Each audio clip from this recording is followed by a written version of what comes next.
morning guys. So for today's video, titesting natin ulit ang ating GoPro gamit ng ating nabiling GoPro mount sa Lazada. Ayan, at inaayos natin. Makikita nyo hindi na siya masyadong maalog, ano?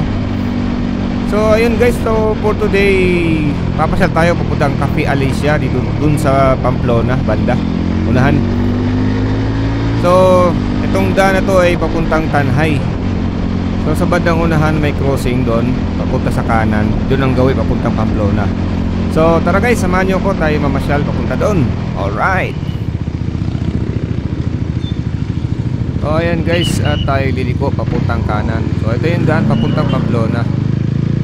So mga ilang minuto lang, siguro around mga 30 minutes, 20 to 30 minutes ang biyahe galing dito. Medyo malapit lang naman. So maganda doon mamasyal at meron doon maraming kainan doon. Pwede kayong magtambay-tambay doon. Marami nagatambay doon. Today nga pala ay linggo, araw ng linggo. So expected natin na maraming tao doon, maraming mga riders na nagtatambay doon. So makitambay muna tayo doon guys, makitambay. Actually dapat meron akong kasama ngayon kaso meron siyang may lakad siya, kaya solo ride muna tayo, solo ride. Alright, tara.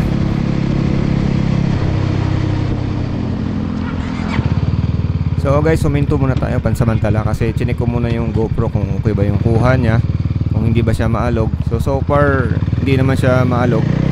So goods yung ginawa nating DIY at inayos natin yung ating GoPro mount.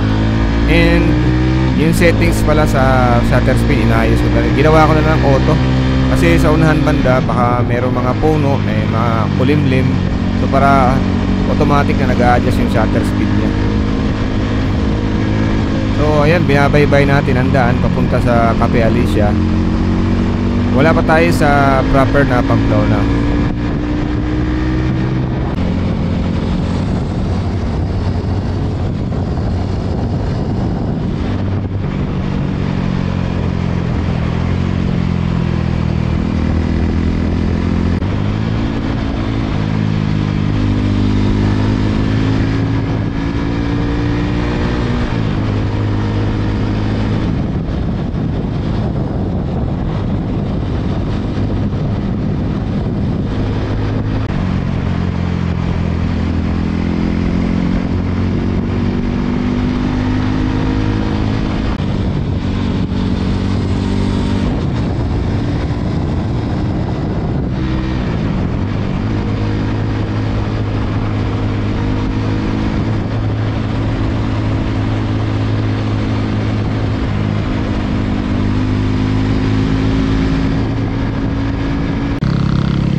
So dito tayo ngayon guys sa proper Pamplona.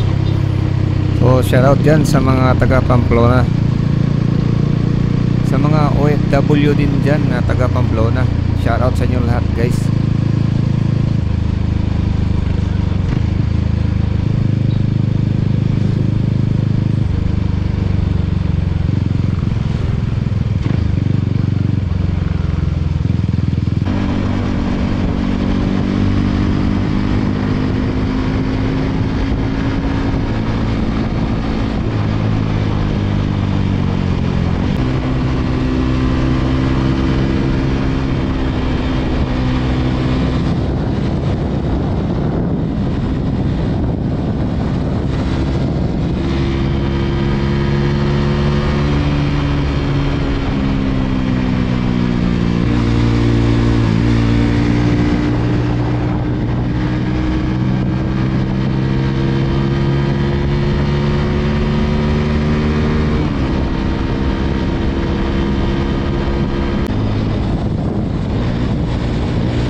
dito na nga nangyari guys ang di natin inasahan na aksidente. Habang paahon tayo sa bandang unahan may isang blind curve. So hindi natin napansin agad yung chariot na papaliko patawid sa kanan na linya.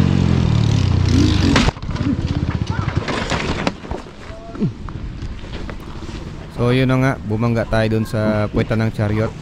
Sa right side ng motor natin, dun tayo bumangga. Sa puntong yun, alalay lang ako sa preno kasi baka mamaya dumulas ako pag binigla ko yung preno. Masyado kasing paahon tong daan na to, paakyat papuntang Cafe Alicia. Actually malapit na lang eh. Ito yung isa sa mga delikadong daan na paahon tapos blind curve.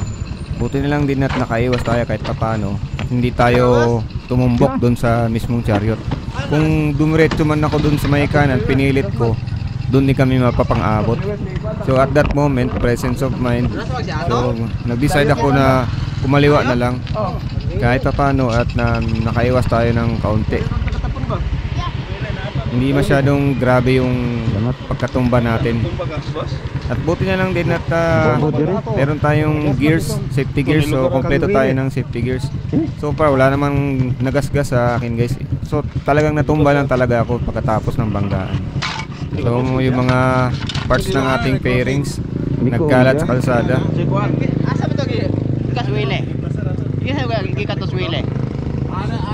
Niko daingon, U-turn sa dire. I mean, pa-left turn siya. U-turn tuloy yung naisip ko. So ito yung driver ng chariot guys, si Manong. Willie at ang pangalan niya. Saan ko yung lubot? Ayan, naka-stripe na yan, naka-sombrero.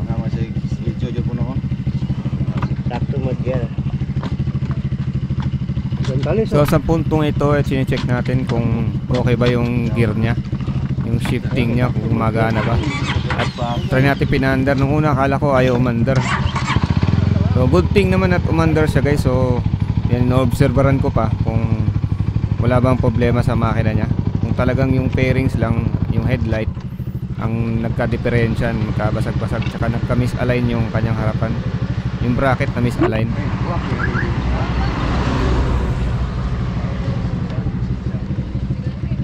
Yeah, hey. Good.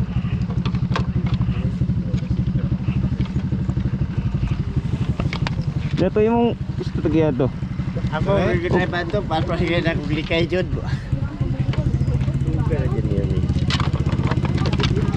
Okay tayo mong kan? Okay to? Ha? Tayo mong kan? Okay naman. Kami naglumping. Ha? So tinanong ko nga si Manong guys kung okay ba yung chariot niya. So sabi naman niya okay naman daw at konti lang daw yung yupi. Kani may nakaigo sa likod. Nakaapas yun radyo siya kalikay gamay. Nakaana pa siya jutay. Ano? Gikan sa dito. Oo. Dito baka kabantay ay. Di kita kusog na dyan siya. Oo. So Tungaso gaya na. anak naman siya. Tungason man. Paspasan na padalagan apsan pa jud. Paspasan na upuan ba? Pwede mo kay kusog yung na mo kayo bukan na trip mo ka na tumba. Ha? Ay gamay ra jud sangit. Gamay ra jud nakalikay Gamay ra. Shifter po kasi ba? Importante naman ikaw jud kay kanang motor. Mao gani. Gani. Okay na may motor kay makwan man. Lagi sakto ra jud gear. Bahala sa jud. Tape pa siya ane. Tingin sa jud pod. Siya may dami ko ah. So ayan na nga, nagkapasensya na lang kami ni Manong. So wala namang may gusto sa nangyari. So nagtawa na lang kami. Shoutout nga pala sa'yo, Manong Willie. Yan, pasensya na rin. At yun, hindi naman natin inaasahan, disgrasya. Nangyari na nangyari, wala namang may gusto na nangyari. Shoutout din sa mga bata na nandito. Napansin pala na yung video ko na naka-on pa. Ako hindi ko napansin, kala ko naka-off na yung camera ko eh. Hanggang dito pala, naka-on pa rin pala.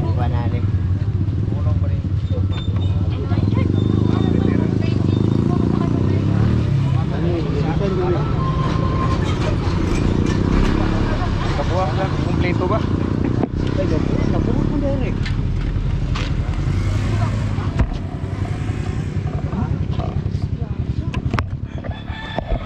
So chinik ko na rin guys yung mga parts na nagkabasag-basag.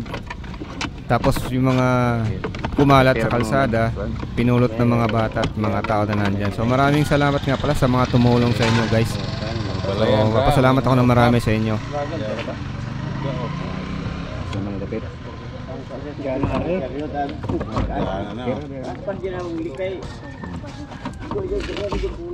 Tubangan din na igo doon ya. Yari. Ani kanila jud. No, pintal kan no. Gabayan mo. Diri. Gabayan mo pintal. Pwede dito.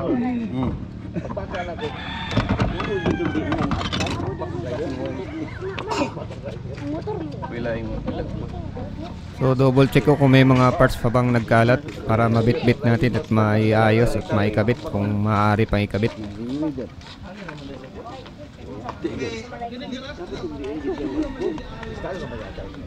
So ayun, may napulot nga tayo doon sa may bandang unahan, guys. Shout out nga pala doon sa mag-asawa ba yun o magjowa na naka Yamaha R15 na sumunod sa akin hanggang sa paglabas ko, pagbaba ko sa Pamplona, hanggang sa umabot ako sa crossing ng Tanhay. So ineskortan nila ako papunta pa uwi. Salamat sa inyo, guys, at hindi ko na nakuha ang inyong mga pangalan. At sana ay magkita-kita pa tayo muli sa susunod pang ride. So ayun, guys, maraming salamat sa panonood at sana ay maging awareness sa atin at mag-ingat sa biyahe, lalo na yung mga naga-rides papunta dito sa Pamplona. And always wear your proper safety gears para iwas sa malaking sakuna pag kaso pag may disgrasya. So malaking tulong talaga pag may gamit kayong suot kayong mga safety gears. So protection yun sa katawan natin. Paalam muna, guys, at hanggang sa muli sa susunod nating vlog. Abangan nyo at ang pag-aayos ng ating motor. Maraming salamat, hanggang sa muli. Paalam.